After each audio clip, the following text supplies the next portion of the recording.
All right, man, peace. So for those of you brothers out there who read and research the Bible, you'll know the importance of the lion as a totemic symbol, a symbol of power, might, majesty, rulership, or what have you. Whether you study the scriptures or the Babylonian Kemetic mystery school system, the lion and the lioness normally resonate with the same type of energy or implications, that being that you're in a position of power and prestige. For example, Christ is likened unto a lion, and as is Satan.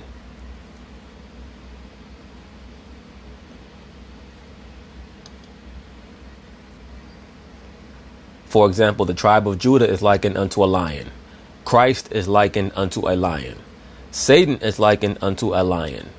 Why is that? Because there are certain aspects of the lion that are meant to provide a certain level of insight into the person or personage or concept that is being communicated in the scriptures. It's symbolic language. In the same way, in the Babylonian Kemetic mystery school system, you have the quote-unquote goddess known as Sekhmet or Bastet, or even Heru, who's likened unto a lion, especially when linked up with the concept of Heru being the sun, because the quote-unquote lion king, or the understanding of the quote-unquote lion being equivalent to the sun, is that what? The lion is the king of the beasts. The sun is the greatest celestial figure in the quote-unquote firmament. Same thing. Now, if you research mythological concepts from farther east, beyond India per se, or even including India, just beyond the Middle East and the quote-unquote Africa region or Mediterranean region, the image of the lion is transferred over to the image of the tiger, because the tiger is the preeminent big cat the farther east you go into the Orient, into India, past India, into China and Tibet, etc., so on and so forth. And in the same way that you have the quote-unquote goddess Sekhmet from ancient Kemet, you have the quote-unquote goddess Parvati, who instead of the lion has the tiger. And just like Sekhmet was the goddess of war, Parvati has certain aspects of her nature that were warlike, especially when she was known as Kali or Durga. What is the point of me saying all this? The point is this: when you have a lion or a tiger in captivity, that's a ticking time bomb that you have on your hands, always.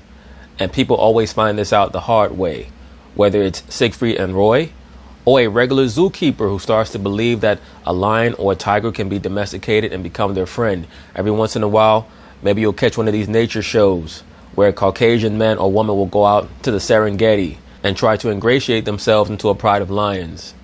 And the lions will come and greet that person, and they'll give that person a hug and so on and so forth. And then one day, for no reason whatsoever, or at least perceivably no reason whatsoever, they'll just tear that person apart limb from limb. You know why? Because big cats cannot be domesticated. They cannot. Same thing with the tiger. And in this segment, we have a story of a zookeeper who decided that they were not going to provide assistance to the tiger the way that they were trained behind the enclosure. They instead took it upon themselves to step into the tiger's space. And of course, anarchy and mayhem ensued. So of course, they're going to talk about it. I'm going to chime in. New information tonight on a Kansas zookeeper who was attacked by a tiger. We are learning the zookeeper is slowly improving despite remaining in intensive care. Let me say this really quickly. You see that photo of the tiger right there. Of course, it's easy to see the tiger when we understand that it's the focus of the photo.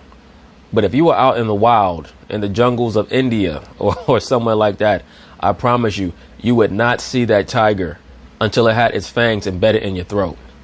The way that the Most High designed camouflage for these various animals is unbelievable. It really is. Whether it's the leopard or the cheetah in the grasslands of Africa, or the lion or the tiger or the jaguar, or even the puma/cougar, the way that these animals can blend into their environment, that's one of the reasons why the priesthood of Asar would wear the leopard print. And you also had certain priesthood farther east that would wear the skins of the tiger, because the quote-unquote hidden god, what was implied by his priests wearing those garments or those skins, is that they were hidden or they were camouflaged, and the ideologies of that quote-unquote deity were hidden. The woman was working inside the tiger enclosure at the Topeka Zoo when a 7-year-old male tiger pounced on her for about 10 minutes. The trainer has several years' experience working with tigers, but officials say that was the problem. The trainer had so many years' experience working with tigers that they actually started to believe that a tiger could be trained. There's no such thing as a trainer of a tiger. All you are is a quote unquote caretaker. Every time you decide to step into the vicinity of a tiger or a lion, it's basically equivalent to someone jumping out of an airplane. You never know if one day that parachute is not going to open. Will say she may have made a mistake. No shit. Our keeper found herself in the same area as a tiger. How does she find herself in the same area as a tiger? I thought that she has years of experience. Which, is not something that we do. I mean, obviously we...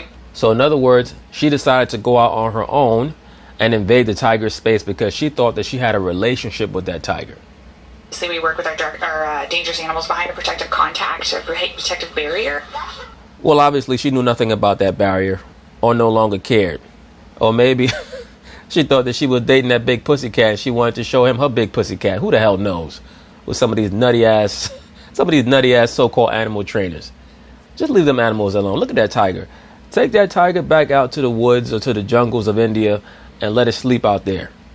The zoo has no plans to euthanize the tiger, which was back on display today. Officials say they are reviewing safety policies and procedures. The reason why they're not going to put that damn tiger to sleep is because they know the tiger did nothing wrong whatsoever. But anyway, peace.